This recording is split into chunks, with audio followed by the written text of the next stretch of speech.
Je commence à mixer, Mbappé il vient dans la cabine. Ouais, vas-y, mets ça. Moi, je dis bonjour. Et puis, je pense que j'avais pas trop un profil qui rentrait en club. Ok. Ouais. Pas de chance quand même, je suis blanc en plus, putain. J'arrête de rien, ce qu'il nous raconte. Le mec il dit par contre je fais tout de suite. Moi mon établissement, tu me ramènes pas d'arabe. Ok. Direct, il cherche même pas, il y a même pas de déterminé, il dit il y a pas d'arabe ici, je fais non le sud de la France. Hein. Non, c'est dur.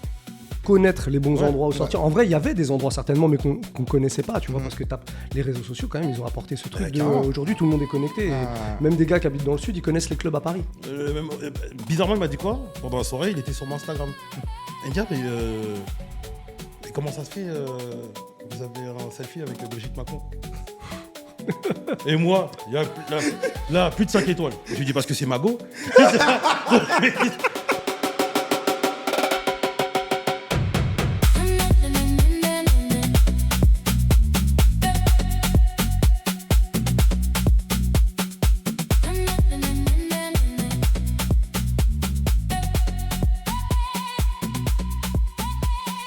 Bienvenue à tous. On a changé un peu de décor et on a changé de format.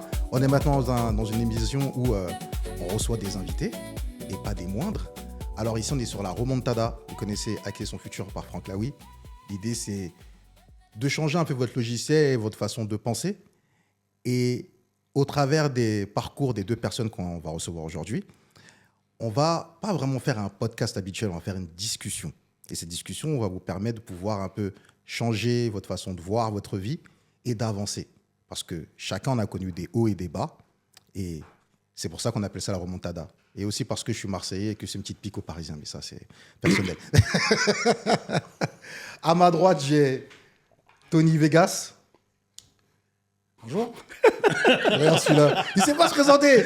Peux-tu te présenter, jeune homme? Tony Vegas, DJ parisien et comédien. Comédien? Ouais. Ah, c'est nouveau. Ah oui, c'est vrai, tu as joué dans un de mes trucs en plus. Ouais, c'est vrai. Petit passage, mais j'ai quand même joué. Ouais, Petit c'est pas rôle. mal. Je sais pas si je le mettrai au montage, le petit passage, mais c'était très drôle. Il faut le mettre. À gauche, on a Muxa. Bonjour. Je fais la même intro que Tony. Bonjour. Merci de nous recevoir. Très sympa, parce que toi, tu remercies pas, mais on remercie les gens quand même de nous accueillir. Merci pour l'eau chaude. Oh putain, va y avoir du montage. Il n'y a pas de budget, on fait ce qu'on peut. Hein, ok. Bon, bah, on est bien Parti, parti. je coupe rien, vous êtes dans la merde. Si tu te mets à commencer à faire du montage, il va y avoir beaucoup de montage. Tu le sais. Tu le sais. Je dois me présenter aussi? Oui. Écoute, DJ également, animateur radio, podcasteur maintenant. On peut même ajouter créateur de contenu, j'aime bien dire Exactement. ça. Et puis ouais, tout plein de choses. Mais pas mal de temps passé dans les médias en tout cas. Ok. En tout cas, vous avez deux légendes à côté, là, si vous ne savez pas. Je vous le dis, si vous ne les connaissez pas, je ne sais pas, essayez de vivre un peu. Là, en 2026, il serait temps de se mettre à la page. La première question que j'ai envie de vous poser, parce que vous faites le même métier, et moi, mes invités, à chaque fois, l'idée, c'est de ramener des gens qui sont à peu près dans les mêmes univers. Pourquoi êtes-vous devenu DJ? Je vais commencer. Moi, c'est de la faute à Cut Killer. Vraiment. Qu'est-ce qui s'est passé avec Cut Killer? Je l'ai entendu. Je l'ai vu mixer en soirée et j'ai kiffé, en fait. J'ai vraiment kiffé. Et je me suis dit, ah ouais, putain, la musique que j'écoutais à l'époque, c'est-à-dire le hip-hop, le R&B, le rap, le R&B, c'est cool, on l'écoute, mais putain, c'est encore mieux si on peut agir dessus, tu vois. Mm-hmm. Et la mixer, tout simplement. Et à l'époque, il n'y avait même pas d'histoire de je veux aller mixer en soirée ou quoi. C'était il y a un petit moment. Tu l'auras compris. On est plus tout jeune. Et à l'époque, se dire je vais être DJ et en faire une carrière, pour moi, c'était même pas envisageable. Okay. Alors qu'aujourd'hui, je pense que les DJ, quand ils commencent, ils ont des modèles qui font que ils voient que c'est possible de gagner leur vie avec ça. Mm-hmm. Nous, nos modèles, c'était des Cut Killers, c'était Abdel, c'était Goldfinger, c'était des mecs qui étaient déjà très installés, qui sortaient des compilations. Comment tu voulais te dire, je vais faire comme eux? C'est pas possible. Ouais. Avec aucun plug dans l'industrie de la musique, avec aucun plug d'organisateur de soirée. Donc, c'était vraiment le kiff de mixer la musique que j'écoutais, en fait. Moi, c'était ça, en fait. Et toi, Tony? Pareil, rien de nouveau. Après, on a à peu près le même âge. Donc, c'est Cut. Ok. C'est vraiment lui qui m'a donné envie de mixer. Et comme il a eu mieux que ça, nous, on pensait pas en vivre, en fait. Enfin, je savais même pas qu'on pouvait vivre de ça, en fait, réellement. Mais je crois qu'en fait, on se posait même pas la question de savoir si eux en vivaient. Ouais, tu c'était vois. la passion. Ouais. Oh, si, on savait quand même. Oui, on voyait. non, on voyait. Mais je veux dire que c'était pas une préoccupation. Ouais, non, mais c'était non, pas la parce que- Ouais. mais après, il n'y avait pas tout ça sur les réseaux sociaux, il y avait rien. Ouais. Déjà, Cut, moi, je savais même pas que c'était. Moi, au début, Cut, pour moi, c'était un Renoir. Parce qu'il n'y a pas de visage. Et lui, il floutait toujours son visage, où il avait la casquette. C'était une ombre. Son logo, c'était ouais, c'est une une ombre. ombre. c'est vrai. Donc moi, je me suis dit, je me suis dit, c'est Cut, c'est un Congolais, c'est sûr. Non, c'est. Non, il n'y avait pas d'image, il n'y avait rien, on ne savait pas. On ne voyait pas les visages des mecs à l'époque. Mais même par rapport à ça, en fait, quand vous dites soirée, en fait, vous étiez déjà des tuffers avant d'aller de mixer. Comment vous êtes arrivé dans pas du ce tout. métier-là? Pas du tout. Non, parce que moi j'ai commencé à m'intéresser à tout ça, au platine, ça à 17 ans. 17 ans, tu rentres pas forcément dans les clubs. Et puis, je pense que j'avais pas trop un profil qui rentrait en club. Ok. Pas de chance quand même, je suis blanc en plus, putain. J'arrête rien, ce qu'il nous raconte. Je sais pas, non, mais je crois que, tu vois, on avait peut-être pas les bons looks, les bonnes dégaines, les bons accompagnateurs aussi, tu vois. Et rentrer dans les clubs, ça a toujours été compliqué, c'est encore compliqué aujourd'hui, j'imagine. À Paris aussi, parce que toi, tu viens de À Paris. Paris, aussi, ouais, région banlieue parisienne. Ouais. Donc, tu vois, on allait de temps en temps en soirée, mais c'était pas, c'était rare, quoi. En tout cas, avant 18 ans, je suis quasiment pas allé en soirée, moi. Ok. Donc, c'était même pas le truc de mixer en club devant des gens. Moi, en fait, le simple fait de mixer chez moi, dans ma chambre, les sons que je kiffais, c'était cool. Et donner les mix aux potes. Ouais, voilà, ouais. C'est Faire des cassettes. Tu sais, à l'époque, Ça, tu faisais des c'était- cassettes. Ok. Tu peux me faire une cassette et tout avec les derniers trucs que t'as achetés. Ouais, tu faisais. C'était ça, ça suffisait en fait. Après, ouais, quelques petits anniversaires de temps en temps. Tiens, les gens ils savaient que t'avais des platines, ils t'invitaient à mixer, ils te donnaient une pièce, tu vois. Mais en vrai, il n'y avait pas d'ambition plus que ça, quoi. Vu que tu débutes, tu te fais vanner toute la soirée, carrément. Ouais, de ouf. Moi, j'arrivais aux soirées, une platine, un post CD, j'alternais. Ah, ok, Le ouais. CD, Ouais. après je mettais un peu de vinyle. Ouais. C'était marrant, c'était bien. D'ailleurs, la première date que tu as mixée, qu'elle soit payée ou pas, hein, est-ce que tu t'en souviens? Je parle même pas de club ou quoi que ce soit, mais vraiment le premier. La première date Ah. où, tac, je crois que c'était au Duplex. Ok. Ah, mais c'était déjà un truc bien alors quand même. Ouais, de ouf. Tu le connais en plus, ce gars. Le gars du duplex. Le Renault du Duplex, là, avec son Audi A3, là. Ah, attends, tu connais. Ah, Tu mais- m'as parlé de la dernière fois. Ah ouais. Ouais, et c'était. Quelle année ça? Je sais même pas si j'avais le permis en fait. Ah ouais? Ouais. Ça se passe comment alors? Ah bah, en plus, t'habites pas à Paris, toi. Non, de ouf, non. Ouais. Comment ça se passe J'étais, ta première date? Première date, bon, après il m'avait prévenu, il m'a dit ouais, tu vas faire le début, tu vas jouer, je sais pas, peut-être une demi-heure, je crois. C'était un jour de l'an. Stressé de malade déjà. En plus, jour de l'an, c'est Stressé de casse-gueule. ouf. Stressé de ouf. Ça, c'est un Parce dur. qu'à l'époque, je crois que c'était la table de mixage, c'était déjà des pionniers. Ok. Et moi, je connaissais pas, j'avais la Numark. Ah ouais. Donc moi, il me dit, viens mixer. Donc moi, je suis venu avec ma table de mixage. Il m'a dit, ah, non, t'as pas compris, mec. Tu vas jouer sur ça. Et les platines, elles étaient écartées comme pas possible. Droite. Ah ouais, et t'avais pas le droit de toucher. Ok. La demi-heure était horrible, en fait. C'était horrible. C'était horrible, parce que trop de stress, en fait. Et en plus, t'as passé le nouvel an là-bas ou Bah, comment j'ai ça fait s'est quoi? J'ai fait la demi-heure. Ouais. Et après, ouais, je suis resté, je regardais du. Enfin, ouais, c'était nul, en fait. Ouais, c'était nul. C'était nul. Franchement, j'aurais mieux fait de pas le faire. Payé au moins? Hein? Gars. Bon, tu savais pas gagner de l'argent déjà. Déjà, rien que le fait de mixer, moi je me suis dit quoi? Je me suis dit, ouais, vas-y, je vais mixer, ils vont kiffer, je vais pouvoir venir avec des potes m'amuser. Juste ça en fait. Ok. Je pensais même pas à de l'oseille. Et lui, il pensait pas non plus m'en donner. Donc, tu vois? Donc, non, c'était vraiment le kiff. Hein. Après, c'était les mix de la maison de quartier. Ok. Ouais, là, t'es avec les potes, c'est cure quoi. Maison de quartier où? Quelle ville? Guyancourt, Guyancourt, ok. Ouais. Ok. dans le 7-8. Ouais. Ouais. C'est... Là, je suis parti qu'une fois dans cette ville. C'est bien, hein, non? C'est loin. C'est bien. C'est bien. Hein. C'est bien parce que c'est loin déjà. Non, c'est une bonne ville, bonne petite ville. Mais ouais, non, c'était pas mal. Hein. Ok. C'était bien, mais ouais. Les premières vraies dates, c'était même pas en France pour moi. Ok. Ouais, c'était en Australie. C'est fou en Australie. Bah, je suis parti, c'est quoi, j'ai mon pote qui est parti étudier là-bas. Ok. Et je lui ai dit, vas-y, je vais venir. Et je suis venu et moi, j'étais dans l'optique mixer en fait. Mais Ok. déterminé. Ok. Et j'ai trouvé du taf et je mixais. Mais c'est quoi le switch de je mixe à Paname, ça se passe, enfin, ça se Parce passe que pas je me- bien, à je vais en Australie. Non, c'est pas que ça se passait pas bien. Pareil, déjà, à l'époque, moi, j'étais pas trop dans les délires soirées. Ok. J'étais plus avec les rappeurs, j'ai essayé de faire des tapes et tout. Mhm. Et non, juste mon pote, en fait, il est parti en Australie. Je lui ai dit, vas-y, je tentais ma chance là-bas, on sait jamais. Ok. Et au final, c'était cool, quoi. PVT ou juste vacances? Je suis working holiday, Ok. tu vois. Et j'ai taffé au bout de 3e mois, je crois.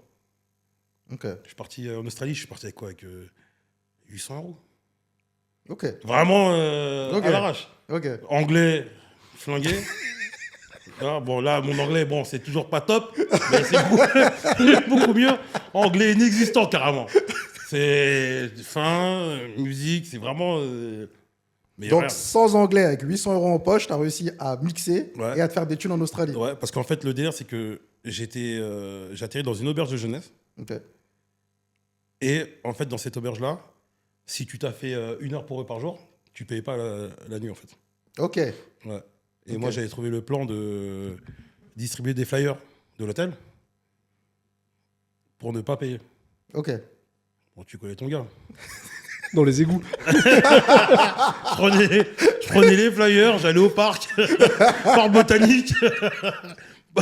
Bam, comme ça, 1 heure. Et après, je regarde l'heure, je dis attends, je vais devant la gare. Et je fais bluff. Mais petite filouterie, quoi. À ne pas faire, hein. Ok. Mais ouais. Et comment tu as trouvé tes premières dates, du coup? Je suis rentré dans un backpackers. Mhm. Et il y avait un DJ qui était en train de jouer. Et le gars, il était fébrile, il était pas ouf. Mhm. Et je lui dis, vas-y, je suis DJ, je viens de France et tout. Il me dit, ah ouais, il me dit, vas-y, bah tiens. Et je tape un petit scratch. Il me dit, oh putain, t'es super fort et tout. Ça te dit de taffer ici? Mhm. Je dis, vas-y. Mais du coup, lui, vu qu'il voulait ses week-ends, il mixait là-bas du lundi au. Attends, je dis pas de bêtises, de mardi à dimanche. Il m'a dit, moi, j'ai besoin de mes week-ends. Mhm. Je te laisse tout mon matos à dispo et tu me remplaces. Ok. Donc, franchement, cool. Ok. Parce qu'il Bah, me laissait. Attends, il me laissait son Mac aussi, hein. à l'audace, quoi. Il me laissait son Mac parce qu'à l'époque, Ouais. un Mac, c'était un truc de fou. Ouais, d'avoir un bah Mac. oui, bah oui. Moi, j'étais parti en Australie avec un ordinateur. C'était comment ça s'appelle ça? C'était pas un MacBook. Mhm. C'était un petit PC portable. Ouais, genre de Acer, un truc comme ça. Ouais, truc Ouais. pas de batterie en plus. C'est-à-dire si Ok. tu le décharges, il s'éteint direct. J'avais Ok. pas de batterie sur l'ordi. Qui sont branchés tout le temps. Ouais, parce que le switch de vinyle à passer au Serato, il fallait un ordinateur encore. Ouais, ouais. Mais déjà, à l'époque, l'ordinateur, c'était pas. Mhm. Tu sais, maintenant, tu t'en trouves pas trop cher, mais Ouais. à l'époque, c'était pas possible. Ouais. Donc, moi, j'avais trouvé un ordi là. Et je dis au mec, ouais, vas-y, mon ordi, il est light. Prête-moi ton ordi et je viens avec mon disque dur. Mhm. Donc, j'ai fait ça pendant 3-4 mois. Et le mec, il me dit, ah, c'est bon, ça fait 3-4 mois, tu mixes, tu rentres de l'oseille. Vas-y, achète-toi un ordinateur là. et voilà quoi. Ok. Donc, Ok. ouais, moi, ma vraie expérience, donc en fait, c'était en Australie. Ouais. Ok. En fait, en vrai, ouais, t'as vraiment commencé à mixer en En Australie. Australie. Ok. Mm. Avec ça, je te retourne la question. Ah, lui, il a de la chance. Hein. C'est un parcours un peu particulier parce que c'est des belles premières expériences quand même. Ouais, ouais. Non, moi, c'était les premières expériences, c'était les anniversaires des potes. C'était des trucs pas payés ou peu payés. Mhm. Mais encore une fois, tu vois, foutait. ouais, on s'en foutait en fait. On s'en foutait. Ça, les premières expériences. Après, les premières soirées payées, je t'avoue que les souvenirs sont un peu vagues, mais je sais qu'il y avait des soirées péniches. Il y avait beaucoup des soirées sur les péniches, Concorde Atlantique, tout ça. J'ai fait des trucs, soirées étudiantes, des choses comme ça. Mhm. Là, c'était un peu payé. Ok. C'était un peu payé. Mais comme il disait, quand tu arrives, t'as pas ton matos, tu vois. Mhm. Tu es toujours obligé de jongler avec une table de mixage que tu connais pas, une platine qui est là, l'autre qui est là. Et Ah ouais. donc, tu n'es jamais à l'aise comme à la maison. Ouais. Ça, c'est les premières vraies expériences où tu commences à comprendre que, OK, va falloir savoir s'adapter à chaque fois, Mhm. à chaque endroit. Ok. Mais ouais, les premiers souvenirs, c'est ça. Hein. Je crois que c'est ça. Après, les vraies soirées un peu mieux, ça arrive beaucoup plus tard, je pense. Et Hein. en vrai, nous tous les deux, toi, tu viens de banlieue aussi. Ouais, ouais. 7-7, 7-8. 7-8, ouais, et un peu loin de Paris. Ouais. Mais mec, tu fais comment pour arriver à Paris? Tu connais personne. Sachant qu'il n'y a pas les transports comme aujourd'hui. Mais c'est mort. Bon, Ah. regarde, Les- pourquoi on les sortait petits jeunes qui regardent là, qui sachent. Mais hein. ouais, parce que pourquoi on sortait pas? Parce qu'on allait à Paris. Déjà, nous, on connaissait pas Paris, donc Ouais. on arrivait à Montparnasse. Ouais. Montparnasse, les boîtes, c'est sur les champs. Vas-y, Ouais. déjà, là, t'es mort, là, déjà. Ouais. Les bus, on connaît pas. Les bus dans Paris, moi, j'ai jamais pris le bus dans Paris. Je Mhm. connais pas. Donc, du coup, on allait où? La boîte de Johnny à l'époque, là. L'amnésia. L'amnésia. Amnésia, oui, l'amnésia, Bon, ouais. on rentrait Ouais. pas. Ouais. Et à l'époque, même les pubs ne voulaient pas nous faire rentrer. Ouais. Donc t'es là, tu vas où? Tu vas à Châtelet, prendre une crêpe, Et tu nuit repars. blanche, et tu repars. Tu rentres chez toi avec le parfum, flemme, tu dis vas-y, je sors pas en fait. Ouais. Si tu connais pas, tu sors pas. Ouais.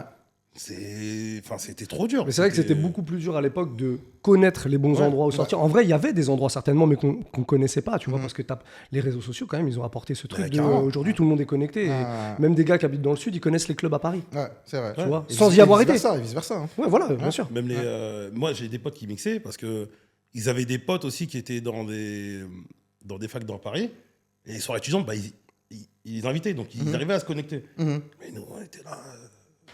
Mais du coup, là, comment vous avez réussi à créer un réseau qui vous a amené à mixer à Paris, en fait? Parce que c'est à Paris que ça se joue. Il y a des boîtes un peu en tu vois. banlieue, etc., mais Le truc, c'est compliqué. que pour moi, en Australie, j'ai fait l'année là-bas et je me suis dit, putain, c'est quand même dingue. Je suis à l'autre bout du monde, je gagne bien ma vie.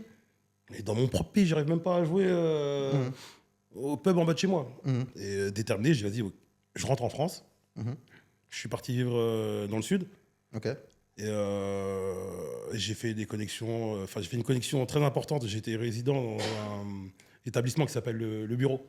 Ok. Et j'ai rencontré un mec, et ce mec-là, il était connecté de malade. Et c'est lui qui m'a ouvert les portes, plus ou moins. Il m'a ouvert les portes. Sur les boîtes du Sud. Mais alors, même le sud. Non, Non, non. Sud, impossible. Ok. Impossible. Le sud, Côte d'Azur, Ok. c'est mort. Oublie. Oublie, mec. Oublie. C'est Raconte-moi un mort. peu pourquoi oublie. C'est mort. Genre, on parle de quelles années là? Écoute, 2000, attends, je suis rentré 2011, je crois. Ok. À l'époque, je jouais dans un lieu, c'était à Villeneuve-Loubet. Déjà, tu te manges des carottes, tu mixes, t'es jamais payé. T'arrives, le mec il dit, par contre, je fais tout de suite. Moi, mon établissement, tu me ramènes pas d'arabe. Ok. Direct, il cherche Ok. même pas, il n'y a même pas de. Déterminé, il dit, il n'y a pas d'arabe ici. Je fais, oh. Non, le sud de la France. Hein. Mhm. Non, c'est dur. La Côte d'Azur en particulier. Ouais. Faut pas tout mélanger. Mais la Côte d'Azur, comment s'appelle la boîte? Le Baoli, là. Ouais. Oh, gars. Et je me présentais tout le temps. Le mec, il voulait rien savoir. Rien savoir. Comme ça, tu te présentais pourquoi? Pour mixer ou... pour rentrer, juste pour Ah, rentrer. pour rentrer, juste ouais. pour Ouais. chemise, parce que à l'époque, c'était déjà, Ouais. il fallait t'habiller Chemise, chemise et tout. mocassin. Et, Si t'avais pas la chemise, t'étais pas habillé pour c'est ça. mort, Ouais, bah oui. chemise. Mais après, eux, ils crament. Toi, tu viens avec des chemises Zara. Ils savent que c'est pas cette chemise-là. Ils veulent pas ces chemises-là. Ils veulent pas. Déjà, le style, ils voient que tu. C'est pas toi. C'est un déguisement. Non, ouais. Même avec le déguisement, tu rentres même pas. Mais par contre, bizarrement, des années après, on m'a booké dans ce club-là. Ok. Combien d'années après? 6 ans, je pense. Ok. Ah là, c'était plus pareil. Hein. J'étais là, j'ai fait l'enculé. Ouais, mais je te dis la vérité. Ah, j'étais pas cool avec les gens. Ok. Parce que je dis, putain, vous m'avez fait la misère, j'ai galéré. En plus, j'ai joué, je dis, ouais, on fait tout ça pour ça. C'est pas ouf, en fait. Bah, à l'entrée, ils ont fait les fous avec toi ou Non, l'entrée, même pas? non, parce qu'après, en fait, j'ai plus d'expérience. Ok. Donc, tu arrives avec plus d'assurance, en fait. Mhm. Donc, vas-y, tu viens, je vais travailler, en fait. T'as rien à me dire. Mais à l'époque, t'es là. T'es pas bien, j'avais pas d'assurance du tout, en fait. Mhm. Déjà, tu vois le code vestimentaire, tu dis rien qu'à là, déjà, c'est mort, en plus, cette boîte-là, là, c'est impressionnant. T'arrives, il y a des belles voitures devant, les mecs, ils arrivent tous avec des grosses montres. Ah. Toi, t'es là, Ouais. tu sais que c'est cuit, mais t'essayes. Et donc voilà. Mais ouais, ma première expérience, vraiment, où j'ai pris de l'oseille, c'était dans le sud, c'était au bureau. Ok. Et Ok. le mec, il m'a ouvert des portes. En fait, c'est que du. En fait, malheureusement, ce métier-là, c'est que du copinage. Ouais. Il y a, là, actuellement, là, niveau talent, bah, mec, c'est dur. Hein. C'est que du copinage, en vrai. On va rentrer en détail là. Je vais, que je du vais rentrer en copinage. piquant. Non, pas forcément. On Non, mais n'a pas après, encore sorti la calage. non, mais après, c'est quand tu regardes bien. Parce que, tu sais, après, bon, j'avance un peu, mais quand j'ai commencé à jouer à Paris, et je vois des DJ, je dis, mais, oh, Ils sont pas si forts que ça. je dis, mais en fait, je suis pas mauvais, hein. Ouais. Et je regarde les mecs, je vois, ils jouent là. Je dis, mais attends, mais. Et après, c'est là qu'on m'a dit, mais non, mais mec, en fait, il est là parce que lui, il a fait telle école, et les mecs, ils sont connectés, ils connaissent ses organes, tac, donc ils se placent. Je fais, ah ouais, moi, j'ai toujours cru que, ouais, dès que tu mixes dans ces boîtes-là, t'es forcément fort, en fait. Mais en fait, non, c'est pas le cas du tout. Après, j'ai envie de te dire un peu dans tout. Ouais, c'est ça. Un peu Dans dans tous tout. les milieux, je crois. Ouais, mais après, mais moi, je pensais pas que c'était comme ça. Ouais. Parce que tu vois, moi, nous, on a grandi avec les cuts, le scratch, les phases. Là, j'étais face à des mecs, je me dis, mais en fait. Ah, mais toi, tu scratches, eux, ils passent les sons. Non, mais en fait, c'est même pas. Non, mais en plus, c'est même pas forcément que la technique, c'est que même dans ce qu'ils jouent, c'est même pas. C'est nul. C'est nul. Je me suis dit, j'ai fait putain, mais en fait, ils sont juste au bon endroit au bon moment. C'est juste ça. Moi, je dis que dans la vie, pour moi, il faut être au bon endroit au bon moment. Après, c'est ton talent qui te sauve. Ouais, voilà, ouais, mais carrément. Si tu es au bon endroit au bon moment et que tu es nul, au bout d'un moment, tu vas sauter. La plupart des mecs sont plus là, d'ailleurs. Hein? Ils sont plus là, la plupart des mecs. Ouais, voilà. Parce que tu. Et après, il y a le truc aussi, le monde de la nuit. Je pense qu'il faut être. Dans ce qu'on fait, surtout nous, il faut être passionné, il faut. Si t'es pas, tu dures pas. Ouais. Tu dures pas. Ouais. Parce qu'il y en a plein, ils sont là pour les meufs, pour la tease. Bon, ça dure pas, ça. Ça fait partie du métier, quand même. Ouais, non, bah, moi, peut-être regarde là-bas, lui, Je vous pique. Je rigole. J'ai pu constater que ça faisait partie du métier. Ouais. Ça veut pas dire que nous, on en profite. Oui, tu vois, voilà. Non, Voilà. mais ça existe. Mais effectivement, je le rejoins sur un point, c'est que les mecs qui durent, là, c'est pas les mecs qui sont dans cette mentale. Tu vois, on est là pour la fête, pour la tease et les meufs. Ces gars-là, je sais pas s'ils font des grosses carrières. Les plus gros DJ qu'on voit, c'est des mecs qui sont archi clean, en fait. Ouais. Tu vois, j'habite dans le 7-8. Ouais. Et je mixe sur les champs. Et j'ai combien de contrôle, moi, pour rentrer après, là. Ouais. C'est mort. Ouais. Tu peux pas, même pas boire une goutte. Non, c'est cuit. mais et moi, j'ai été papa très jeune. Ouais. Donc, c'est-à-dire que moi, le matin, vas-y, je dépose ma petite à l'école ou j'ai des trucs à faire, en fait. Et les mecs, ils sont là, ils se bourrent la gueule, tu dures pas, en fait. Tu peux pas. Ouais, en plus, techniquement, tu peux pas. J'allais rebondir sur ça. Vous deux, vous êtes papa. Ouais. Et dans la vie, Ouais, on remonte aux années avant. Ouais, même config en plus, je crois. Ouais, Autant d'enfants, autant de... En tant que... T'as été papa aussi un peu jeune à 28 ans, moi, 28? la première. Comment t'as allié ta vie de DJ et de papa? Tu vois, c'est les horaires, Écoute, tout le truc qui va avec. Tu vois. Moi, à la différence de Tony, c'est que j'ai toujours été plus, même si j'ai toujours fait du club, j'ai toujours été plus un DJ de radio que de club. Ok. Donc, la semaine, par exemple, c'était assez rare que je fasse des dates. Ça peut arriver. Mais après, pour le coup, bah, les mamans. Hein. Ouais. Moi, je sais qu'à chaque fois, j'ai pu compter sur le soutien des différentes mères.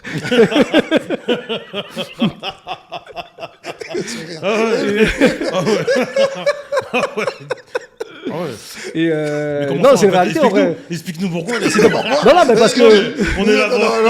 Non, mais parce que On a le temps. Tout simplement, je dis des au pluriel parce que j'ai fait des enfants avec des mères différentes, deux mères différentes, pas 50. Hein. Ça va. Mais du coup, à chaque fois, les personnes ont toujours été là pour assurer. On a toujours réussi à s'arranger, tu vois.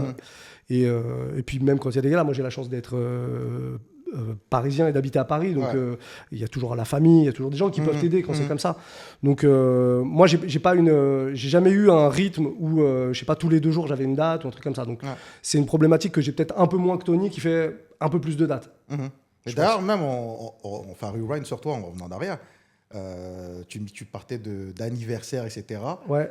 Comment tu passes après? Quelle est la bascule jusqu'à la radio? Comment toi ça se passe de ton côté?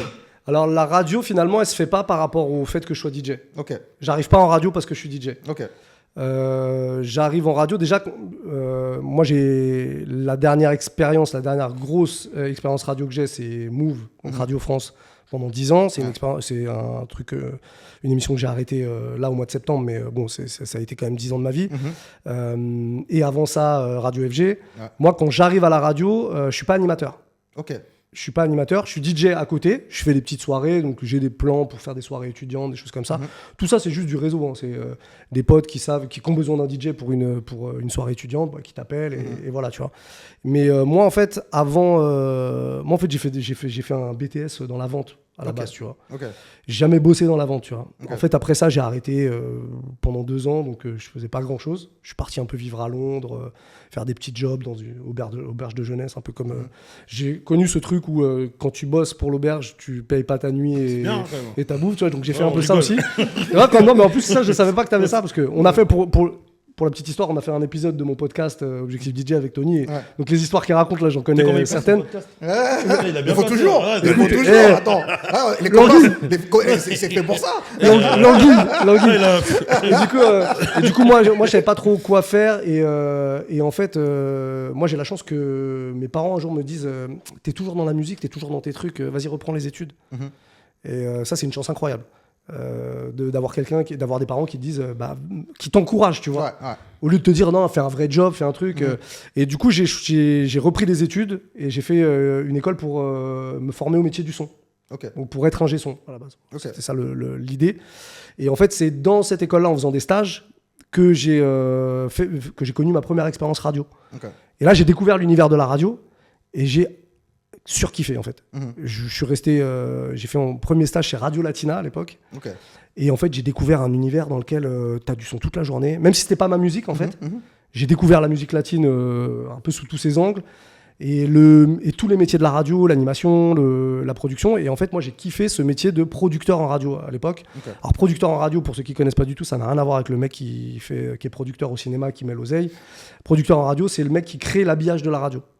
Ok. Donc, t'as un studio et tu crées des jingles, tu crées des spots, etc., des trucs, voilà. Et en fait, moi, j'ai creusé là-dessus. Et quand je suis sorti de mon école, en fait, je me suis fait embaucher par Radio FG, justement, en tant que producteur. Ok. Donc, pendant des années, j'ai fait tout l'habillage de la radio, d'FG en l'occurrence. Et je suis resté 10 ans chez eux. Et il y a un moment où je tournais un petit peu en rond et j'en avais un petit peu marre. Et en disant à mon boss, je disais, si tu as besoin de moi sur autre chose, sur d'autres missions, d'autres trucs, j'ai envie d'essayer d'autres choses. Et c'est lui qui m'a dit, t'as pas envie de faire de l'animation ? Moi, j'avais un peu envie secrètement, mais comme j'avais pas de formation, j'avais pas d'expérience, jamais j'aurais osé, tu vois. Toujours ce truc de... tu sais, c'est se retrouver derrière un micro. Et là, il me le propose. Je lui dis, écoute, moi, je te fais une démo. Et si tu kiffes, vas-y. Et ça a commencé comme ça, en fait. C'est comme ça que je suis passé derrière le micro. Ok. Et donc, j'ai continué pendant 3-4 ans à faire à la fois de l'antenne et à la fois de la prod. Je faisais les deux dans la journée. Tu vois, j'avais une émission l'après-midi et puis le matin, je faisais de la prod. Et puis, à côté de ça, quand Move a changé de format, que c'est passé d'un format plutôt rock à un format musique urbaine, j'aime pas trop le terme, mais t'as compris. Ouais. Tu vois, hip-hop et tout ce qui va avec. Je me suis manifesté, en fait.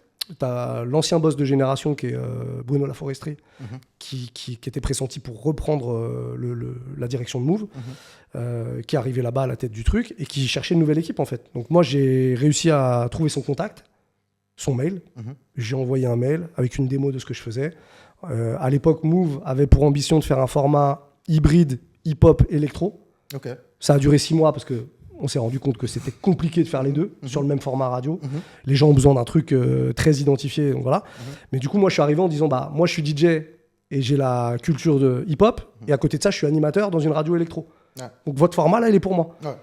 Et ça l'a fait. Ils m'ont appelé, j'ai fait un essai, et ça a marché. Donc j'ai quitté FG parce qu'au bout de 10 ans, j'en pouvais plus. Tu vois, t'as fait le tour. C'était une petite radio qui avait une 30aine de fréquences en France, mais très limitée en termes de moyens. En plus, Badiol, il est relou, tu m'as dit. Exactement. Non, mais on peut...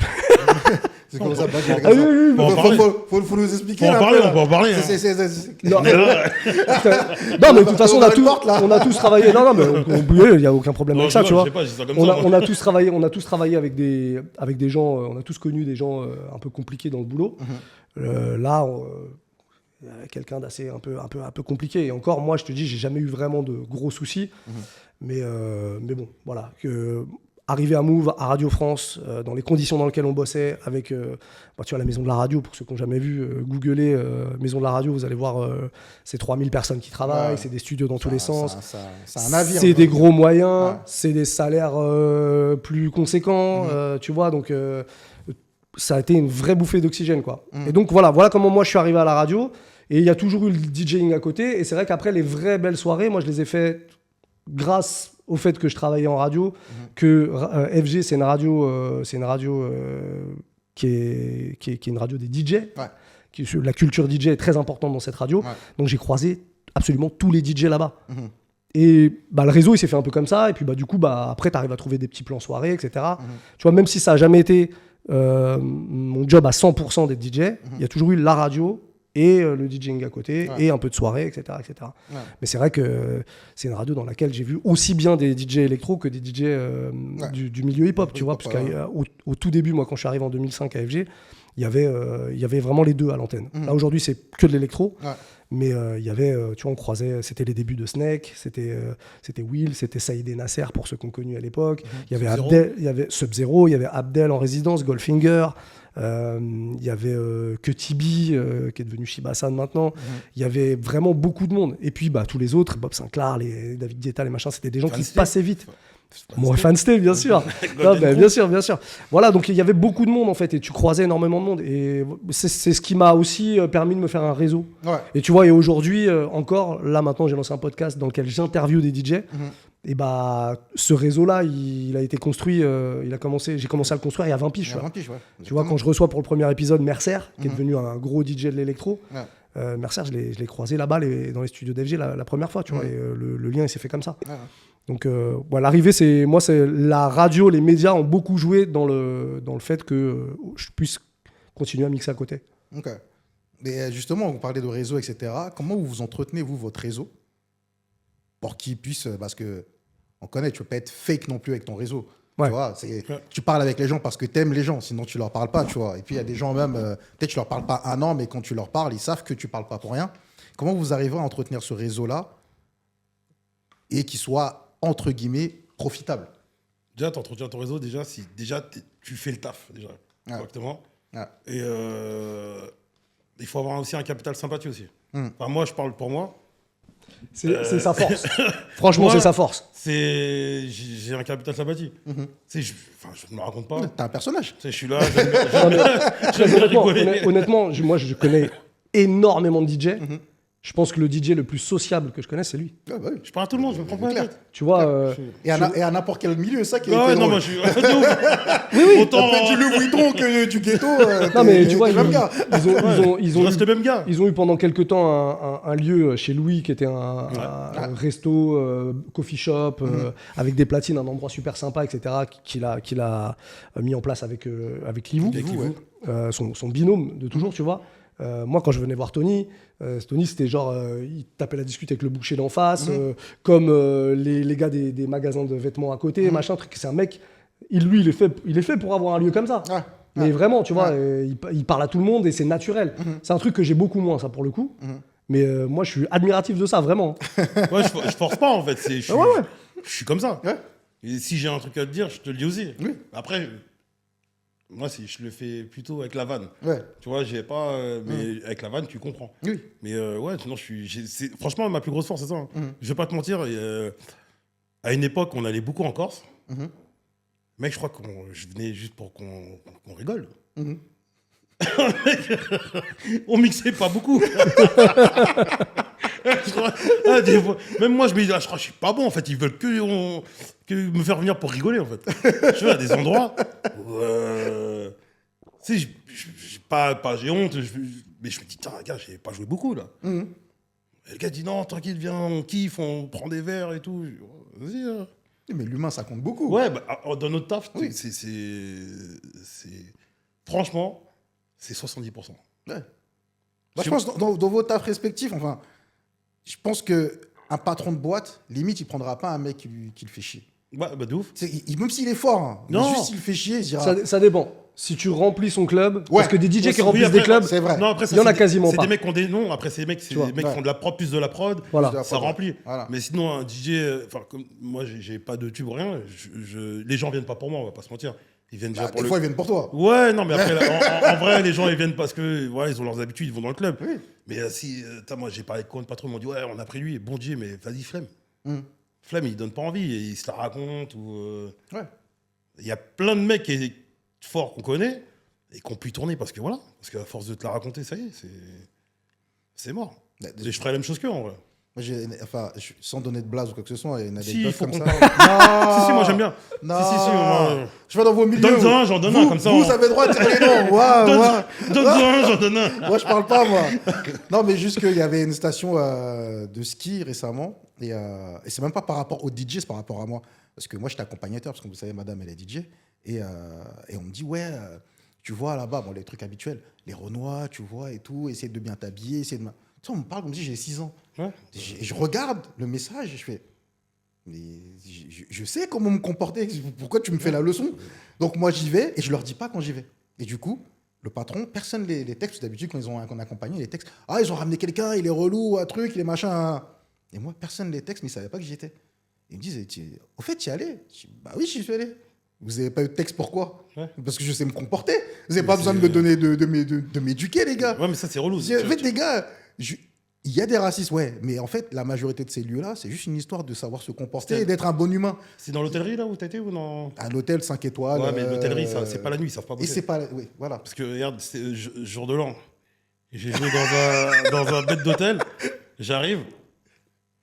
Déjà, ils me disent, ouais, il faut être là à 21h. Soundcheck. Je dis, gars, il est fou. Je demandais, le matos, c'est quoi? C'est ce que je vous ai demandé? Ouais, ok, moi j'ai pour 3 minutes pour me brancher. Non, mais quand même, il faut quand même. Je dis, non. Non. Vas-y, je commence à 22h, je viens à 21h30. Une demi-heure avant. Et j'arrive, déjà, le mec, il me dit, ouais, vous êtes en retard. J'ai dit, comment ça? Bah, vous commencez à 22h. J'ai dit, quelle heure? 21h20. Bah, on est bon. Je dis, on est bon, il est où le problème? Je dis, on est bon. En plus, le mec, il me regarde de haut en bas. Ouais. Eh, mec, Ouais. je suis congolais, moi, frère. Le jour de l'an, j'étais mieux que lui. J'étais mieux habillé que lui. J'étais mieux habillé que le directeur de la salle. J'ai dit, il est fou. Donc, du coup, moi, je sens que ça le dérange, mais il Ouais, peut rien petite dire. Je suis bien animosité. habillé. Je suis bien habillé. Je suis là à l'heure. Ouais. Et je dis, attends, il est 35. Et je dis, bah, je vais aux toilettes. J'ai pas envie d'aller aux toilettes. Il dit, vous allez où? Je dis, ouais, je vais aux toilettes. Ouais, mais je dis, ouais, non, mais c'est 22h. C'est bon. C'est vrai que la soirée commence. Je mets un petit Pink Floyd. Il y a un Américain devant lui, il vient, il me donne $100. Et il me regarde. Il dit, ah ouais, non, ah oui, tu connais ton métier? Je dis, ouais, je connais mon métier. Fin de soirée, j'ai fait le taf. Alors l'année prochaine, je dis, ouais, mais l'année prochaine, je sais pas, peut-être parce que j'ai d'autres options. Je dis, non, mec, c'est pas comme ça, en fait. Tu me prends de haut, tu me reçois mal, et après, tu commences à me parler. Non. Mais après, c'est peut-être de mon côté, c'est pas bon, c'est de l'ego. J'aurais dû lui dire, vas-y, mais en fait, non, pas comme ça. Non, mais moi, je comprends un peu le truc, après de recevoir comme ça, etc. Mais les hôtels, ouais, généralement, ils sont relous quand ils ne bossent pas la personne. Quand Non, ils savent pas. Ils en savent fait. pas bosser la nuit. L'hôtellerie, ils savent pas bosser la nuit. Voilà, c'est pas pour eux. c'est pas leur truc. Ouais. Et surtout, il y en a a priori de. Surtout, j'imagine que c'était un 5 étoiles. Ouais. Voilà. Ils en a priori de. Ouais, un mais Renoir qui arrive. 2000. Est-ce qu'il connaît nos codes? Ouais, 2025. Et si c'est comment. Ouais, mais après, tu vois, bizarrement, Tu vois lorsque le staff lui parle, parce qu'ils me connaissent, et ils donnent les endroits où j'ai joué, Exactement. et là, tu vois, ils voient plus la même chose. Voilà. Tu vois, ils voient plus Exactement. le même. Bizarrement, il m'a dit quoi? Pendant la soirée, il était sur mon Instagram. Il me dit, ah, mais comment ça se fait? Vous avez un selfie avec Brigitte Macron? Et moi, il y a là, plus de 5 étoiles. Je lui dis, parce que c'est Mago. Et là, il était là, il me regardait. Je dis, ouais. Après, il dit, ah, mais vous connaissez du monde? Je dis, non, tranquille, non. Mais tu vois, il me voyait plus pareil. Tu vois, Ouais. Putain, je dis, mec, j'ai 40 ans, on me fait encore des trucs d'efface comme ça. Je dis, ça y est, tu peux me le faire quand j'avais 20 ans, la vingtaine, mais là, tu peux plus. Père de famille. Exactement. Père de famille. Père de famille, exactement. Non, c'est sa phrase favorite, ça. Mais toi, Je suis père de tu sais, famille. Je lui ai dit, je lui ai fait comprendre, mais gentiment avec des petites blagues. Tu sais, j'ai pas été Ouais. mode Kaira. Non, avec des petites Ouais. blagues, je lui ai fait comprendre, gars, en fait, en vrai, je suis plus connecté que toi. Mais tranquille. Ouais. Mais il y a des façons, de toute façon, on connaît des Ouais, façons. faut Il y a des façons de faire, il y a des façons de Donc voilà, parler, il y a il y des façons de travailler. trucs. Le message, il passera quand même, mais Chill. Et ça là, sert à rien d'y aller en c'est même lui en frontal. qui passe pour un con, en fait. À Oui, la fin. voilà. Donc, Ils se sont cons et tranquille. Non, mais. C'est pas très grave. Non, mais tellement de trucs. Pareil, j'ai fait une soirée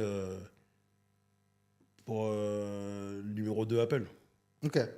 en Italie. Tu sais, moi, j'arrive, vas-y, il y a le début du personnel, ils sont là, ils nettoient, le mec qui installe son bar. Moi, je dis bonjour à tout le monde. Mhm. Et le mek, je lui dis bonjour, personne ne me répond. Personne ne m'a répondu. Maintenant, ouais, ça va être Pascal Gagny. Maintenant, Pascal Gagny vient. Oh, Tony, ça va, grand câlin. Tout le monde me regarde. Et dans ma tête, je dis, vous êtes tous morts. Vous allez voir ce soir, ce soir, vous allez tous mourir. Dès qu'ils ont vu qu'il était venu me faire un câlin, ils se sont dit, putain, mais en fait, c'est qui le Renoir là? Mhm. Et là, j'ai fait, ok. Maintenant, le barman, tu veux boire quelque chose? Ouais, un gin tonic. Il me le ramène. J'ai dit, ouais, je veux un autre gin tonic. Bah, il est là. Non, mais les glaçons, ils ont fondu. J'en veux un autre. Et ils m'ont regardé. J'ai dit, ah, mon gars, on va jouer. J'ai dit, tu voulais pas dire bonjour. tu vois La rancune, tu vois tu sais la définition de la rancune. Tu vois, là, j'ai dit, c'est mort. En plus, moi, j'ai dit, on va jouer, mon gars. J'ai dit, non, là, il est chaud, il n'y a plus de glaçons. Tu veux que je l'appelle Pascal? Tu veux que je le dise? Tu veux? Attention, hein. Moi, je vais revenir. C'est la deuxième fois que je suis là. Toi, Non, c'est pas sûr. Toi, Tu c'est vois pas sûr que tu gardes ton taf. tu vois, tiens-toi, Caro. Parce que là, si vraiment tu ne me ramènes pas mon truc. Mais ouais, non, c'est. C'est relou. Mais Ouais, c'est relou. C'est comme ça. Hein. Après, on fera avec. Mais dans la même optique qui est marrante parce que tu t'as dit tout à l'heure que tu étais passé chez Move, qui était passé hip-hop, mais Ouais. que tu es aussi à la fois électro et hip-hop. Comment ce monde-là de DJ, donc ils sont venus parce que tu as vu tout le monde qui est passé, etc. Pour celui qui regarde le podcast aujourd'hui ou qui l'écoute, comment on entretient une discussion, de toute façon les premières fois que tu les voyais, qui n'étaient pas forcément tes potes, comment on arrive à créer le lien, comment on arrive après à entretenir le truc. Tu vois, il y a plein de jeunes, je pense, qui se posent la question de se dire... Bah, moi, je crois qu'en fait, ça se fait naturellement quand tu partages un truc, tu vois. Je t'avoue que j'ai pas vraiment, à l'époque en tout cas, les DJ électro, on va dire, c'était moins mon univers. Ouais. Donc j'avais forcément moins de choses à leur raconter. Donc j'ai pas forcément entretenu des super relations avec ces gars-là. Certains avec qui tu sympathises et tout, il n'y a pas de problème. Mais c'est vrai que quand tu as des DJ qui viennent mixer dans la radio, que c'est des DJ qui mixent la même musique que toi, qui partagent ça, bah, direct, tu as des sujets de discussion, tu as des trucs à raconter, tu vois. Ouais. Et après, bah, il y a des affinités, il y a des DJ avec lesquels tu t'entends mieux que d'autres. Tu vois, tu parlais de Fanstay. Fanstay à l'époque de Golden Crew, bah, voilà, c'est des gars avec qui on a, même si on se voit pas souvent, quand on se voit, quand on se croise, quand on se voit, on a toujours du plaisir à se voir, tu vois. Et il y a forcément des gens avec qui tu gardes il y a un affect, tu vois. Ouais. Et je pense que c'est surtout ça, en fait. Moi, pour le coup, j'ai du mal à me forcer et à me dire faire copain parce que c'est cool pour le réseau. Là, C'est pas mon truc. tu parles à la personne s'il y a un truc et s'il n'y a pas d'affinité, Ouais. tu Mais ne pas. je te dis ça parce qu'il y a plein de gens, et on en croise tout le temps, et à mon avis, Tony, qui dès qu'ils voient un intérêt, peuvent se forcer, peuvent se dire c'est pas mon pote, c'est pas très grave, mais il y a toujours un truc à gratter. Ouais. C'est pas mon délire, j'arrive pas à faire ça, moi. Ouais. Et tu les sens en plus, les gars. En plus, quand il me parle de ça, je pense une fois, je crois que je viens avec Sony et il y avait Trippie Redd. Ah bah. Il y avait Trippie Redd qui était C'était là. ce jour-là? C'était le même jour? C'est le même jour. Ah ouais, Trippie Redd, c'est un sacré Il y souvenir. avait Trippie Redd et tu vois, moi, fan de sa musique, tu vois. Je me dis. Putain, oui, c'est vrai. Ah oui. Et vous étiez avec. Attends, c'était toi? Oui, je sais qu'il y avait des. Il y avait des meufs dans le groupe qui étaient fans de Trippie Redd. Ouais. Non, c'était des meufs qui étaient un autre groupe encore. Et je sais pas comment elles sont rentrées. Oui, je crois que c'était des potes. Je crois que c'était des potes. Je sais plus qui c'était, Ouais. mais c'est moi qui les avais ramenés, qui étaient ok. archi fans. Ouais, voilà. Et qui, après cette émission, on dit on va avoir Jamais. du mal à écouter Voilà. sa musique. Ah ouais, ouais. Ah, Ah ouais. Ouais, Et une merde. En une fait, merde. c'était le truc de, tu vois, de se dire, de toute façon, on m'a toujours, depuis que je suis plus jeune, on m'a toujours dit, ouais, les mecs que tu kiffes le plus, tu vas les détester, genre, tu vas les voir. Cette phrase, elle m'est restée en tête, mais là, en Ouais, plus, ouais. tu sais, je kiffe sa musique, j'aime bien le côté un peu déstructuré du gars et tout, là. Tu viens parler au mec, c'est limite, si, ouais, t'es une merde, en fait, ne parle pas, t'es Non. qui, toi? C'était un peu dur. Je t'avoue que ce jour-là, je suis assez content d'avoir été patient et tu vois, parce que franchement, il donnait pas envie. Je vais mettre ça sur le dos de son âge. Il avait 20 piges, 21 ans peut-être, un truc comme ça, 21 ans. Et c'est surtout qu'en fait, c'est des gars, ils se retrouvent dans une industrie où comme ils sont, c'est les gars du moment, bah tout le monde les sait su, quoi, tu vois, les staffs, les machins, les trucs, tu vois là. Il démarre l'interview, il a pas mangé. Ça, c'est légendaire ce jour-là. Il a pas mangé et il dit je veux un McDo. Donc son staff lui commande un McDo. Le temps que ça arrive, Uber Eats, machin, l'interview a déjà commencé au bout de 5 minutes d'interview. Il y a son McDo qui arrive. On lui donne le McDo pendant l'interview, tu vois. Et il mange, quoi. Il mange pendant l'interview. Il rote. Il truc. Tu vois, tu t'étais là. C'est là. Non, mais quand j'ai entendu roter, j'ai dit, Tu vois non, il a pas fait ça. Il rote, il machin. Et quand tu lui poses des questions, autant il y a des bons clients, et tu poses une question, les mecs ils te déroulent, ils machin, un truc. Tu poses une question, ils répondent yeah, no, yeah, machin. T'as l'impression qu'ils s'en bat les couilles. T'as envie de lui dire, mais gros, qu'est-ce que tu fais là? Et en plus, on l'avait bien accueilli. Je me rappelle, je crois que c'était un samedi, parce qu'il y avait Sony qui était venu, ou un vendredi, c'était un vendredi soir. Je sais plus, mais et souvent, on était un peu en mode apéro. Donc, on avait une petite bouteille de rhum, un truc, avant l'interview. Tu veux un verre, machin, truc? Non, machin, truc. Ouais, mais souvent, les mecs, ils sont stars du jour au lendemain, les mecs. Ouais. Ils connaissent rien. C'est dur, hein. C'est dur, hein. Là, j'ose espérer que, tu vois, cette histoire-là, c'était il y a bien, je pense, 6 ans, un truc comme ça. 6 ans, 6-7 ans. Déjà peut-être 6 ans, ouais. Je pense qu'il a mûri, qu'il a fait le tour de tous ces trucs-là et qu'il se la raconte un peu moins. Mais il s'est détendu sur la fin, mais c'était un peu dur. Hein. Franchement, c'était un peu dur. Je me souviens, c'était au moment du freestyle, je sais pas ce qu'il lui a appris. Parce que t'as tenté quand même de lui foutre le freestyle avec des beats français et tout. Tout d'un coup, je voyais commencer à rapper, je fais ah. Ouais. Va et il nous déteste pas tant que ça là dans. Ça va être dur à gérer, ça quand même. Ouais, c'est dur. Et c'est dur quand c'est des gamins comme ça et puis que tu les vois. Tu sais qu'il y a un moment donné, ça va retomber tout ça, tu vois. Et tu le sais d'avance. Ouais. Ça sert à rien de leur dire parce qu'ils en ont rien à foutre. Tu vois, toi, t'es personne, des mecs de radio, des trucs, ils en croisent tous les jours. Mais c'est assez compliqué d'avoir ces profils-là. Et j'en ai pas vu beaucoup. J'en ai croisé énormément. J'en ai pas vu beaucoup. Et c'est souvent les mecs qui démarrent comme ça qui se la racontent le plus. Parce que ça leur tombe dessus, ils découvrent tout ça et tu vois. Et bien souvent, les mecs qui ont déjà prouvé, qui ont déjà fait. Moi, j'ai fait Pitbull en interview, c'était incroyable. C'était incroyable. C'est un OG, il est là, il connaît. Incroyable. Il a commencé sa carrière à combien de temps, lui? Il a compris. Les gens connaissent Pitbull avec et les sons Hotel électro, Room, là. tout ça. Là. Ouais. Alors que le mec, c'est un rappeur depuis. Il faisait du reggaeton, il faisait tu vois. Donc il connaît, il connaît le taf. Mais, bien sûr, et c'est surtout qu'il a compris un truc, le jeu de la promo. La promo, c'est très important. Mais carrément. Très important. Et c'est vrai qu'il y en a... Et il est encore là actuellement. Peut-être on n'écoute pas ses sons, mais le gars, il tourne encore. Des trucs, il fait des tournées. Je crois qu'il a rempli Bercy l'année dernière. Tu vois, même si sa musique, maintenant, elle est plus trop dans les charts, mais qu'il est quand même là, tu vois. Mais il y en a plein. Et je te dis, la plupart du temps, ceux qui se la racontent, c'est ceux qui viennent d'arriver. Bon, bah, c'est comme ça, faut être patient. Ouais. Toi, t'avais la même chose, toi. Moi, j'ai... T'avais plein d'histoires, toi. Moi, il y en a une seulement, j'étais là. Tony Yeyo, j'étais là. Ah ouais, t'étais là, toi, Yeyo. Tony Yeyo, j'étais là. Pour le coup... Je venais du concert de 50. Moi, j'étais en pleine adrénaline du concert. En plus, ils me disent là-bas, il va au Kova. J'ai dit, mais j'y vais au Kova. Genre, bah tant mieux. Ah ouais, t'étais là. Et il m'avait vu là-bas. J'ai dit, ouais, dégueu, on se retrouve là-bas. Ouais. Donc, quand j'arrive, je vais, c'est toi le mec du concert, on se check et tout. Donc, je vais le voir, lui, je lui dis, il y a Yeyo. Hein. Il dit, ouais. Et là, le truc, la dinguerie. Moi, je connais l'histoire, il l'a raconté dans le podcast, mais moi, c'est toujours un plaisir de l'écouter parler. Je te jure, là, c'était même pas en plus manque de respect. Hein. C'est. Frère. La maladresse. Quelle année leur bif là? Ça fait qu'on est quoi 83 leur bif. Jeune adulte. Ça de qu'on est jeune adulte, qui sont embrouillés les mecs. Je sais pas, c'est. Peut-être même ado. Ça doit être du 2006, 2007, comme ça. Il y a eu le Covid. Vas-y, moi. T'es toujours là-dessus. Ils ont perdu des gens. Tu vois le nombre de morts qu'il y a eu pour le Covid? Tu crois que je vais penser... Moi, j'étais en train de penser comment je vais vivre. Tu crois que je vais penser au bif de... leur truc de riche, là? D'ailleurs, je m'excuse auprès de mes potes Parole Véritable. Parce qu'il devait faire l'interview de Yeyo. Et le lendemain, il était vénère, il a dit, je fais rien. Ah ouais? Parce que Bougardo, il est venu au restaurant. Et je lui raconte l'histoire.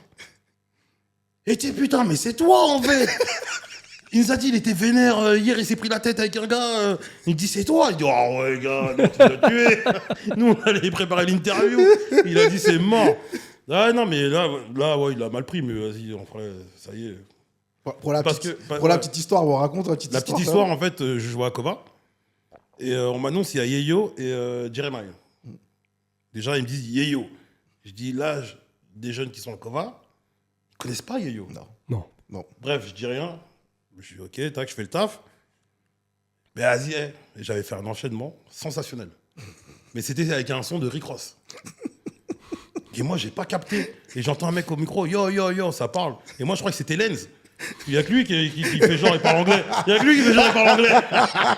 Et moi, je dis, vas-y, vu que lui, d'ailleurs, Lenz se tire dessus, vu qu'il aime bien faire speaker et aller chercher de l'oseille en salle, je dis, vas-y, il doit être dans la salle, là, il est en train de remplir ses poches.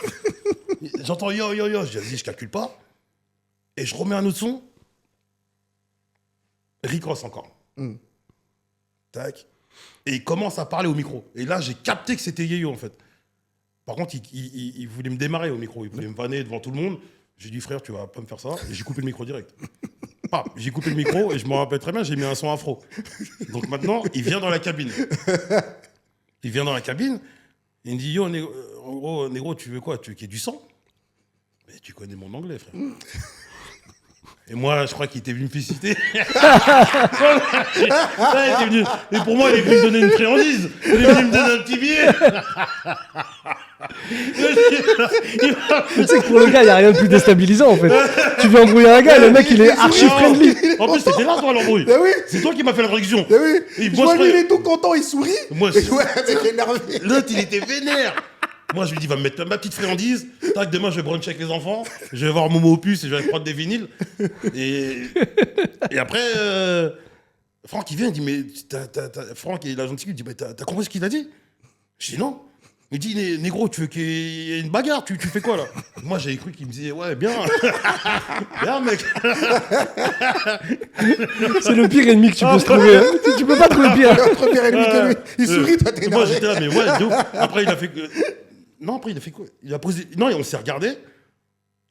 Mais il a vu que j'étais en train de sourire. Il a dû se dire, lui, il adore une équipe de ouf. Donc, Moi, probablement, dans son regard, je me suis dit, il a dû se dire, lui, c'est un psychopathe. ouais. Parce que le gars, Ouais. le gars, je suis en train de m'embrouiller avec lui, dire, ça va partir ensemble. Et le mec rigole. Ah, mais le mec je- doit être fou. Du coup, il pose le micro, il se barre. Le directeur du club, Mousse, il va me voir, il dit, ouais, Tony, il s'est passé quoi avec Keyo Non, mais bien joué quand même, parce qu'on voulait pas le payer. Je dis, ok. Et maintenant, du coup, Jerama, il était là, il était vénère aussi. Ouais. Il a fait le showcase devant les escaliers. Il me T'as dit, c'est pas les l'escalier. conneries. T'as les escaliers. Non, Non, le mais mec, il fait le est-ce que showcase. sans respect, ce genre. Il fait le showcase devant les marches, c'est de la porte de sortie. Frère, et moi, j'essaie de pousser, je mets ses sons. Tac, tac, il me dit pull up, je range, tac, tac, fini, il se barre. Ouais. Après, je dis, ouais, vous voulez payer des mecs comme ça, là? J'aurais dû mettre un autre Rick Ross, là. Non, c'est... Non, mais après, aussi, le mec, bon, j'aurais pu parler avec lui, en vrai. Il parle en slang. Ouais. Donc, Ouais. pareil, la dernière fois, grosse soirée Fenty, Rihanna. Je mixe pour elle. Et le délire, elle venait de se mettre avec Asap Rocky. Tu sais, il sortait de prison au Danemark ou Norvège, ou je sais pas où. Non, Suède. Suède. Suède. Il était à Paris, il était avec Rihanna, mais personne ne savait qu'ils étaient ensemble encore. Et du coup, Rocky, il est avec moi dans la cabine. Franchement, il est resté 5-6 minutes avec moi, on parlait. Madame Avia était avec moi. Elle dit, alors, il t'a dit quoi? Je dis, je sais pas. Je dis, comment ça? Il parle depuis tout à l'heure. Je sais pas. Bah, il parlait tout seul parce que moi, je répondais pas. Je répondais pas. Mais maintenant, il y avait mon gars, JC, le photographe. Il est là, je le regarde avec de gros yeux. Et lui, il me regarde. Je dis, non, fais comme ça. Bon, des photos. Il me dit, vas-y, décale-toi un peu, j'étais sur le côté comme ça. Mais ouais, non, les mecs, ils font pas d'efforts. Mais ça m'arrive pas d'effort. Tu sais, les carrés, ils font pas Parce d'efforts. que pour eux, Ouais. tout le monde doit comprendre. Ouais, non, mais tu peux parler anglais, mais lui, il parle leur slang. Ben, c'est mort. Déjà, le basique, c'est chaud. Alors, slang, slang, de faire quoi? De faire quoi? Le slang, c'est mort. Mais, ah non. Ah non, j'avoue. Ah non, c'est chaud. Mais même pareil, j'ai fait une date pour Paul and Joe. C'était, je crois que c'était les 10 ou 15 ans de Paul and Joe. Ils avaient fêté ça à l'Olympia. Et moi, j'ai fait le début de soirée pour Jamiroquai. Ils avaient booké Jamiroquai à l'époque. Ok. Et les attachés de presse, ouais, personne ne lui parle, il n'est pas de bonne humeur et tout. Moi, je dis, vas-y, je viens d'acheter le best-of, là. Bien sûr, je vais le parler. Bien sûr. Je viens de prendre le best-of. Maintenant, je sors de scène. Et déjà, tu vois, aussi, les DJ achetaient toujours du bon matos. Je mixe à l'Olympia avec un Serato mort. Putain. Mon boîtier Serato, il était... C'est-à-dire que si tu touchais l'ordinateur, si tu touchais le boîtier, plus de musique. Déjà, le boîtier de base, c'était risqué. Même quand il était en bon état. Et là, je monte sur scène, je commence à jouer, le technicien il commence à toucher, je dis, hey, touche pas. Il me dit, non, mais je suis obligé de déplacer la cabine. Je dis, il va avoir une coupure de son. Il me dit, comment ça? Je dis, mon boîtier, là, il est... Je l'ai acheté ce bon coin, il est pas... Bref, je termine mon set, je sors de scène, et il dit, quoi, il rentre. Et moi, je me dis, vas-y, frère, je vais le checker, frère. Vas-y, checker. Je fais comme ça. Devant tout le monde. Hein. Il me regarde de haut en bas, il s'est barré. Je dis, wow, truc de fou. Je dis, oh, le fou. On a des images de ça ou pas? Je sais même pas. Mes potes, ils me regardent, ils m'ont dit, wow, t'es dur. Je dis, ah, frère, vous avez vu? Je dis, frère, t'es au milieu. On l'a vu que toi. Dur ça. Tu sais que ça c'est, je crois que c'est un des pires trucs parce que la main, faut la ranger après. Non, mais non, en plus, c'était même pas, il sortait, il venait de finir et moi, je faisais l'after, en fait. Ok. Ouais, j'ai dit, ouais, frère, de toute façon, qu'est-ce que tu veux faire? Tu peux que rigoler. Ouais, tu peux que rigoler. J'ai rigolé, mais j'étais mort de rire. Après, les gens, tout le monde rigolait carrément. Ah bah t'es obligé de rigoler. Bah, de toi, toute sinon, façon, là, tu peux faire que ça, là. T'es mais ça, bon, faut être quand même une sacrée salope, non, quand même, pour refuser Ouais, mais la parce que main ça, d'un gars. Ouais, mais ça, c'est Qui est même pas un mec qui est pas ton ennemi. Tu vois, un mec qui vient te montrer un peu d'amour, tu vois, c'est terrible. Ouais, quoi. mais c'est des mecs, lui, surtout à cette époque-là, il était dans le produit. Ouais, Il prenait peut-être. beaucoup de C. Il était pas là. Non, ouais. Donc, en plus, c'était pour Paul Joe. Donc lui, il se dit quoi? Il vient prendre son billet pour la marque, il en a rien à foutre. Tu sais, il n'y avait pas Ouais, forcément bien des sûr. fans. Non, mais après, tu sais. Ouais, non, après, ouais. Humainement, c'est compliqué. Humainement, ouais. Moi, j'ai un invité qui m'avait raconté une story comme ça. Je sais plus, c'est un humoriste. Je sais plus, je vais pas dire de bêtises. Je crois que c'est. Jamel Debbouze. Non, Non, je pensais parce que. non, un humoriste. Quelle main, il a sorti quelle main? Voilà. Lui a dit, il a sorti quelle main? Ça, vous êtes là. T'as vu comment il fait? Lui, il est là, il dit bonjour comme ça. Non, c'est pas moi qui ai vécu la situation, mais l'histoire, rien que quand on me l'a raconté, j'ai dit ah putain, qu'est-ce que c'est dur, un peu comme toi t'as fait. Le mec, il est à l'aéroport, il croise son idole, Childish Gambino. Ouais. Ok. Ah, ça, c'est relou. Hein. Donc il le croise dans un duty free. Et au moment où il le croise, il est en train d'écouter sa musique. Ok. Il dit bah gros, c'est un signe et tout. Il va le voir. Eh man, j'étais en train d'écouter, nana, il lui dit en anglais et tout. Le mec, il le regarde, il lui dit move. Et il trace. Ouais, c'est dur, ouais, ça, c'est chiant. Tu vois, ça, c'est. C'est même pas je t'esquive, c'est move. Oh Tu vois, ça, my c'est God. plus dur que moi. Moi, il m'a. C'est dur. Oh my Moi, il m'a. Oh my God. Ouais, il m'a même pas, gars, frère. T'as même pas parlé. Rien. T'as même pas pris la peine de. Rien. Ouais, en plus, je me suis décalé, frère. Mais après, qu'est-ce qui fait tout ça? Encore une fois, c'est l'entourage de ces gens-là Ouais, c'est- qui leur ont fait comprendre que c'était pas grave en fait. Ouais, Que donc personne c'est- ne les a jamais repris dès le début, tu vois. Et tout le monde leur a dit bah, c'est ok en fait. Toi, t'as un statut tel que tu peux te comporter comme ça. Ouais, mais comme. Ouais, parce que les mecs qui travaillent pour lui, ils prennent leur oseille, donc vas-y, en fait, tu Ouais. prends ton oseille Ouais. et tu la fermes. C'est. C'est terrible. Tu te souviens lorsque j'ai fait la soirée, l'anniversaire de Icardi, Ouais. Di Maria et Icardi, Di Maria et Cavani. Maintenant, je mixe. C'est d'ailleurs big up à mon pote Didier Magnum. Il me met sur le plan. Je commence à mixer. Mbappé, il vient dans la cabine. Ouais, vas-y, mets ça. Moi, je dis bonjour. Et mon gars Magnum, il regarde, il dit genre, Tony, t'es sérieux là? Je dis non, frère, à un moment donné aussi, tu vois, ça commence par là, c'est le respect en fait. Tu sais, moi, je l'aime bien, c'est un bête de joueur. Ouais. Mais tu peux pas venir comme ça, tu dis pas bonjour. Je dis bonjour. Et mon pote, il dit ah ouais, dans ta tête, il a dû se dire ah, j'ai mis le mauvais mec. Je dis, pourquoi j'ai mis lui? Non, mais alors que, tu vois, alors que normalement, En fait, la logique voudrait. Bah Ah oui, ouais, dis bonjour. bonjour. Tu vois. tu vois ce que je veux dire? Tandis que attends, c'était qui? C'était Cavani. Il vient avec sa fille et tout. Merci les mecs pour la musique. Lui, c'est un fumier. Hein. Non, c'est un fumier. Moi, il m'a fait trop de phases, hein, lui. Hein. Ah ouais? Mais c'est un truc de fou. Il aime pas dire bonjour. 14 juillet. Peut-être ta tête lui revient pas chez moi. T'as fait Non, un mais truc ou bonjour. quoi? Non, en plus, tu sais, je parle dans le cadre, je suis pas son pote ou quoi. Ouais. Mais on est dans une soirée, il y a les joueurs.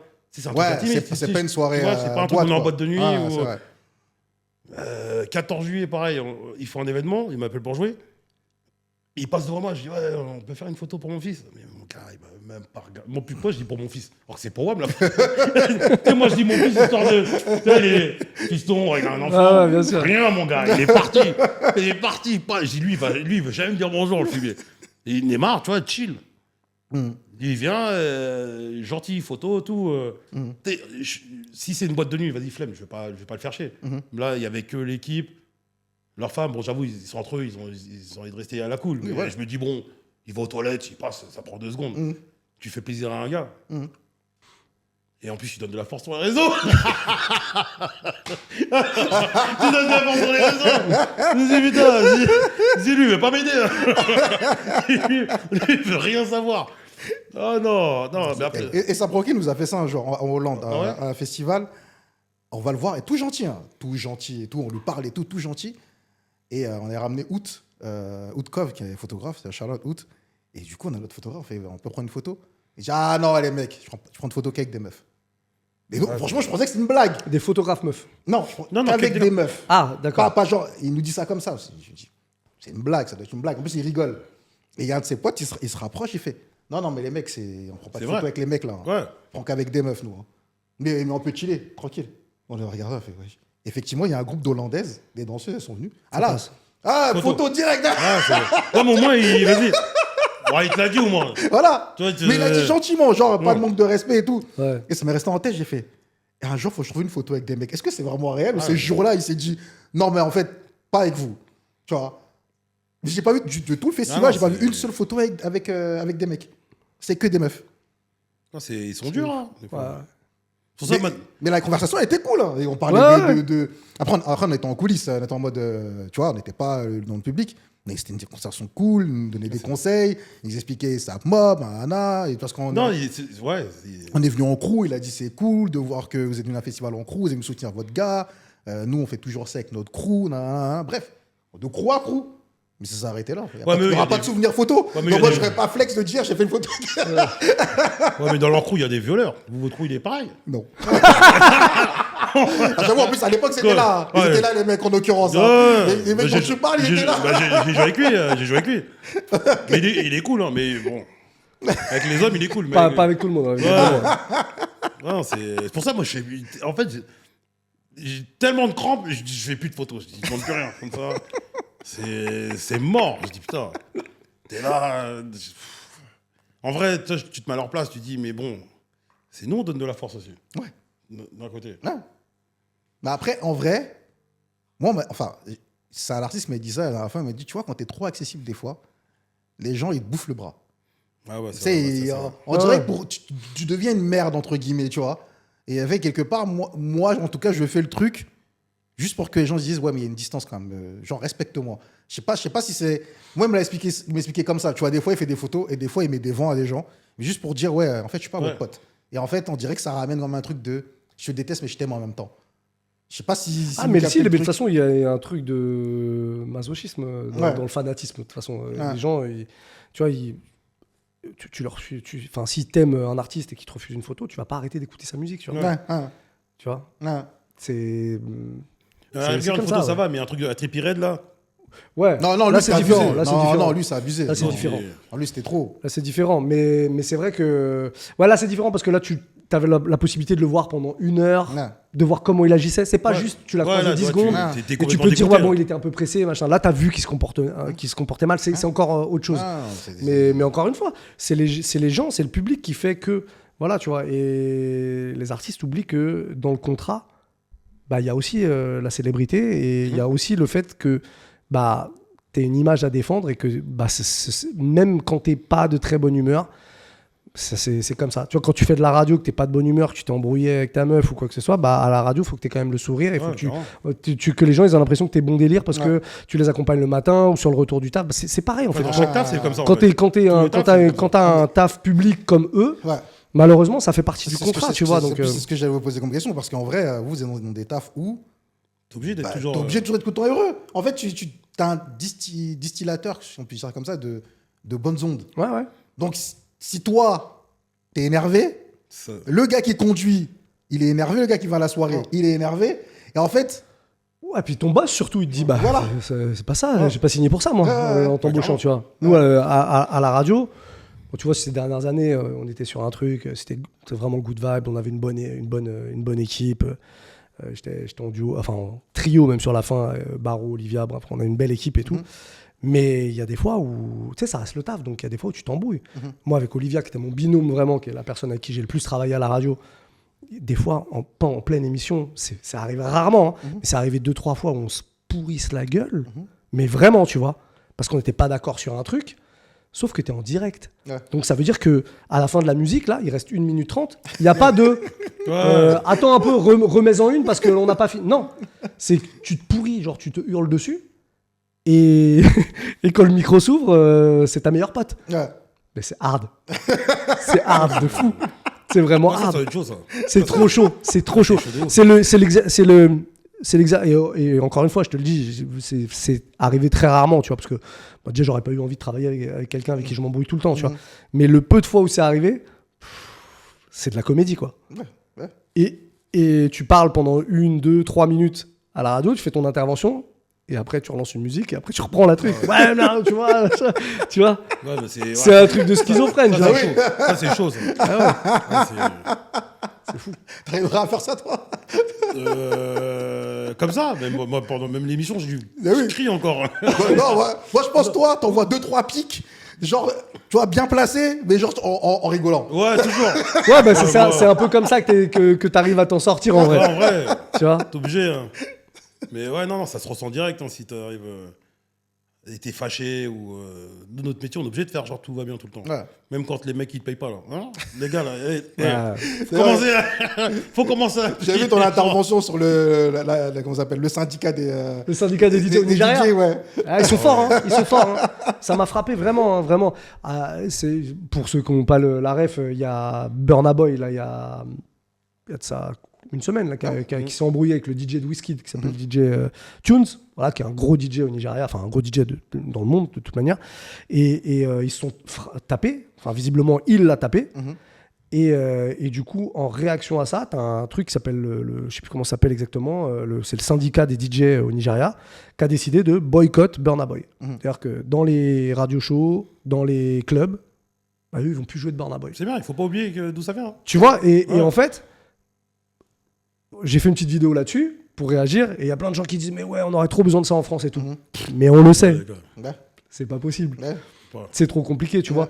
Parce que déjà, les mecs... Parce que eux, ils ont, dans ce syndicat-là, ils ont les mecs les plus en place. Ouais, C'est-à-dire ouais. que Ils ont Tunes, leur autonomie, c'est une c'est star, tout. tu vois. Exactement. Et ils ont aussi les mecs de la diaspora. Il Ouais. n'y a pas que le Nigeria. Ouais. Tu as tous les mecs qui sont à Londres et tout, qui font partie de ce truc-là et qui vont jouer le jeu. Et on dit, OK, nous, on va soutenir notre gars et Burna, c'est fini.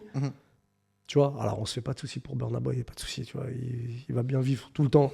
Mais tu sais, quand on sait quand même qu'il y a quand même pas mal de morceaux qui se font en club, bah, tu vois, c'est Non, on peut même pas faire ça ici. impossible. Gros. Tu vas dire un DJ va pas jouer là-bas, il m'a pas payé, il va y aller direct. Après, il va taper, ouais, t'avais raison. Non mais, T'avais raison. On fait comment? tu joues pas de Burna Boy, ok, il y a un client qui va arriver avec un billet de 100 balles. Ok, je joue Burna Boy. Moi, je mets l'album.